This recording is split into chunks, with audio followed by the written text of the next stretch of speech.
Hello everyone, welcome back to Guide to Everything. In today's video, I'll show you on how you can remove microphone pop sounds in Davinci Resolve. Now, microphone pop sounds can go ahead and sound like this. Now to go ahead and remove those types of sound, the first thing that you want to do is to simply drag your clip inside Davinci Resolve right here. And once inside, you then want to find the spot where your microphone pops.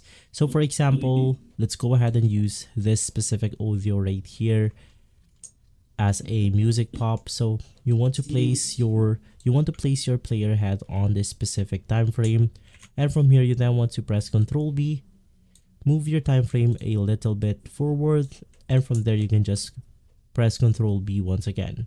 From there you will be able to separate your music pop.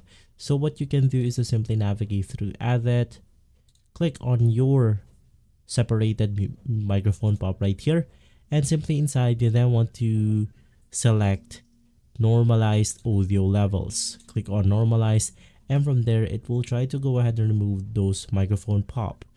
The next thing that you can go ahead and do is to simply go ahead and mute the audio here, and from there you will be able to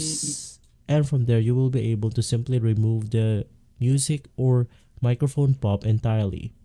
And so if this video has been helpful, leave a like, subscribe, and follow Guide to Everything for more videos like this. Thanks for watching.